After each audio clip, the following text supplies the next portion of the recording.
Dans cette vidéo, nous allons parler du centre de masse. Le centre de masse est une notion assez intuitive et très utile dans de nombreux problèmes. Et pour faire simple, il s'agit d'un point. Alors pour commencer à y voir un peu plus clair, on va prendre un objet. On va prendre cette règle. Cette règle a une masse et elle a donc un centre de masse. Et la question est, où se trouve son centre de masse? Donc déjà, ce que tu dois savoir, c'est que le centre de masse d'un objet ne se trouve pas nécessairement à l'intérieur. Il peut, dans des cas un peu compliqués, se retrouver à l'extérieur. Mais bon, on verra ça tout à l'heure et pour le moment, le cas est plutôt simple. Donc la définition du centre de masse, c'est un point auquel je vais pouvoir considérer que toute la masse de mon objet est concentrée en ce point. Donc bon, là c'est un peu compliqué.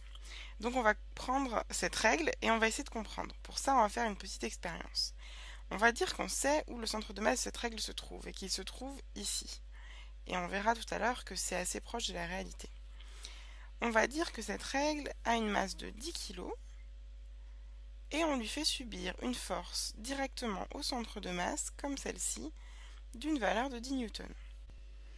Alors tu vois, je dis valeur de 10 newtons, en fait je devrais plutôt dire amplitude de 10 newtons, puisque j'ai un vecteur qui a une amplitude de 10 newtons et j'obtiens cette amplitude en prenant sa norme. Donc finalement, tu vois, tu peux utiliser tous les termes. Tu peux dire j'ai une force de 10 newtons, tout simplement, donc c'est pas ce qu'il y a de plus rigoureux, ou tu peux dire j'ai une force d'amplitude de 10 newtons ou d'une force dont la norme est 10 newtons. Enfin bon, c'est la même chose. Maintenant, on va prendre un deuxième problème. On va considérer un point matériel. Donc c'est un point tout petit qui n'a pas de volume mais qui a une masse. Et cette masse, c'est la même que celle de notre règle. C'est donc 10 kg. Et ce point matériel, on lui fait subir la même force qu'on a fait subir à notre règle, c'est-à-dire une force verticale dans ce sens-là, de 10 newtons.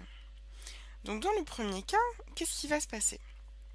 Eh bien en fait, la règle va être accélérée de cette façon-là, et l'amplitude du vecteur accélération sera la force divisée par la masse, ce qui va me donner une valeur de 1 mètre par seconde carrée. Et là, tu vois bien qu'en fait, dans le cas du point matériel, c'est exactement pareil. On va également accélérer notre point matériel d'une valeur de 1 mètre par seconde carrée. Donc on a donc montré ici que ces deux situations sont parfaitement analogues. Et donc que si j'ai un objet un peu compliqué, qui est la règle, qui est plus compliquée que notre point matériel, mais que je connais son centre de masse, je peux réduire l'étude du problème à l'étude unique du centre de masse de cet objet. Donc on voit que c'est extrêmement utile, ça va nous permettre de simplifier les problèmes.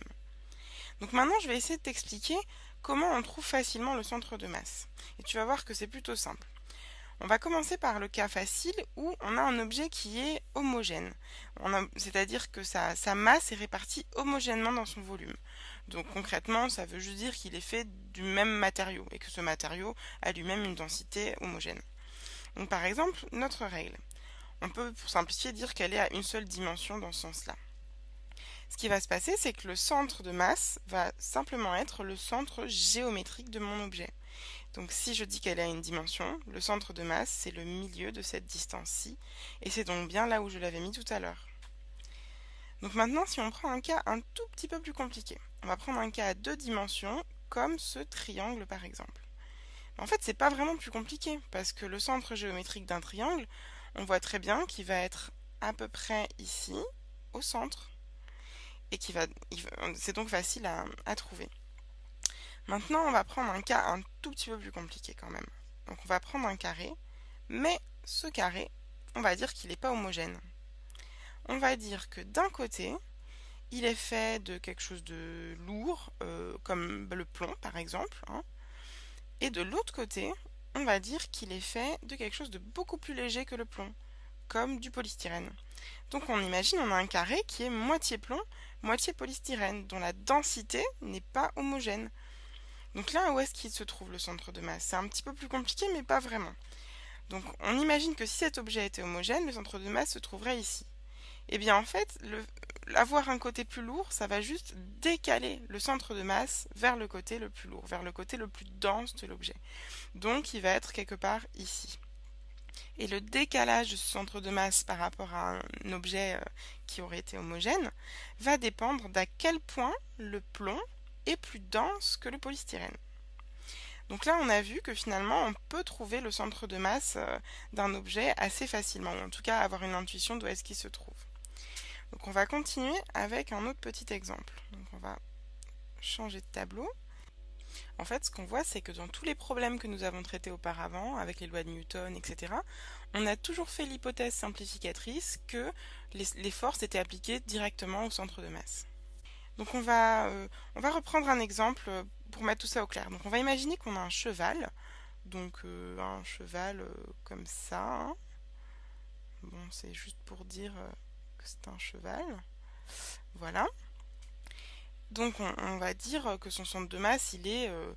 j'ai aucune idée, mais c'est pas très important, on va dire qu'il se trouve ici. Donc ce qu'on vient de dire tout à l'heure, c'est que si j'applique une force au centre de masse de mon cheval, comme celle-ci, je vais provoquer une accélération de mon cheval dans ce sens-ci, donc dans la direction et le sens de ma force, comme ça. Maintenant, ce qui est intéressant, c'est de se demander qu'est-ce qu'il se passe si j'applique une force ailleurs qu'au centre de masse de mon cheval. Bon, alors là, avec un cheval, clairement, on va pas y arriver, c'est trop compliqué. Donc on va reprendre notre exemple de la règle. Donc si on reprend notre petite règle, on avait dit que... On va faire une petite règle, en fait, là, pour garder à l'esprit le premier cas. Donc que le centre de masse se trouve ici, voilà. Et que si j'applique une force dans ce sens-là, comme tout à l'heure, j'obtiens une accélération dans ce sens-là. Donc maintenant, on reprend cette règle-là pour montrer un deuxième cas. Donc le centre de masse se trouve toujours au milieu, mais maintenant ma force, je vais en fait la décaler. On va la décaler sur la droite par exemple, et je vais l'appliquer ici. Alors là, selon toi, qu'est-ce qui se passe ? Quel mouvement va avoir lieu? Donc si tu fais marcher un peu ton imagination et que par exemple on se place dans un cas dans l'espace, là où il n'y a aucune gravité et où l'objet est donc en lévitation, si tu donnes un tout petit coup sur le point de la règle, et bien en fait celle-ci va se mettre à tourner. Et elle va se mettre à tourner pas n'importe comment, autour de son centre de masse. Donc on va avoir un mouvement comme celui-ci. Hop. Donc cet objet va se mettre à tourner. Et donc en fait c'est quelque chose que tu as déjà observé dans la vie courante si tu réfléchis. Si par exemple, disons que tu jettes un stylo à ton voisin, et je te recommande pas de le faire, hein, tu vas voir qu'en fait quand il va être dans les airs, ton stylo va se mettre à tourner et que le point autour duquel il va tourner sera son centre de masse. Un autre exemple que tu as déjà dû voir, c'est un jongleur qui jongle avec des quilles. Quand il envoie ses quilles en l'air, les quilles se mettent à tourner et le point autour duquel elles tournent se trouve également être le centre de masse de ces quilles. Donc en résumé, on voit que si la force est appliquée directement au centre de masse, l'objet va subir une translation. Alors que si cette force est appliquée en dehors du centre de masse, l'objet va subir une rotation autour de son centre de masse. On verra dans la prochaine vidéo que ce type de force s'appelle des couples. Donc maintenant, on va voir dans un autre exemple que la notion du centre de masse peut être utile dans la vie courante, on va dire, ou en tout cas dans un exemple un peu plus rigolo. Donc tu imagines une personne qui va faire un saut en hauteur, comme aux Jeux Olympiques. Donc on dit qu'on a la barre à sauter qui est là, qui est tenue par ses portants. Donc on va mettre le petit bonhomme qui va sauter environ ici, comme ça. Donc ce qu'on sait, c'est que pour la plupart des gens, le centre de masse d'une personne se trouve quelque part ici, au niveau du ventre, des intestins, quoi. Donc la première chose, c'est si je te demande comment va-t-il faire pour sauter cette barre? La chose la plus simple qu'on pourrait penser, c'est qu'il pourrait sauter en adoptant une trajectoire comme celle-ci, et en sautant à la verticale. C'est-à-dire qu'il va sauter, il va prendre de l'élan, il va sauter.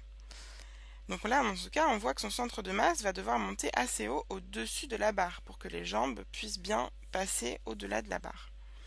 Maintenant, si tu réfléchis à ce que tu as pu voir aux Jeux Olympiques, c'est pas vraiment ce qui se passe.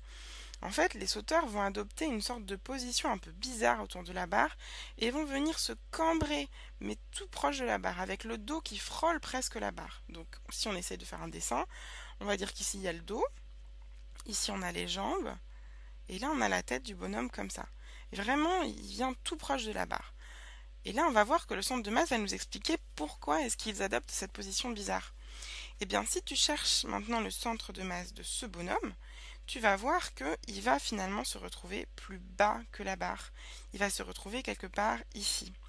Et donc, que finalement, il va avoir à monter une hauteur en quelque sorte moins haute. Ben oui, parce qu'en effet, la trajectoire effective qu'il va réaliser, quand on considère uniquement le centre de masse de ce bonhomme, sera celle-ci. Donc qu'est-ce que ça veut dire? Ça veut dire que pour une même énergie donnée, d'ailleurs on pourrait la calculer, hein, on a vu les lois de Newton et le tir parabolique, donc on pourrait très bien imaginer calculer l'énergie ou la force de propulsion qu'il faut pour avoir cette trajectoire. Et bien finalement, on va avoir à faire cette trajectoire-ci qui a une hauteur beaucoup plus basse, et donc ça va demander moins d'énergie. Une autre façon de voir le problème, c'est aussi de dire qu'avec la même énergie, le bonhomme va pouvoir sauter une barre plus haute, vu que le centre de masse passe fictivement en dessous de la hauteur de cette barre. Donc j'espère qu'avec ce petit exemple, je t'ai permis d'y voir plus clair sur ce qu'était un centre de masse. Et je te dis à bientôt sur la prochaine vidéo qui sera sur les couples.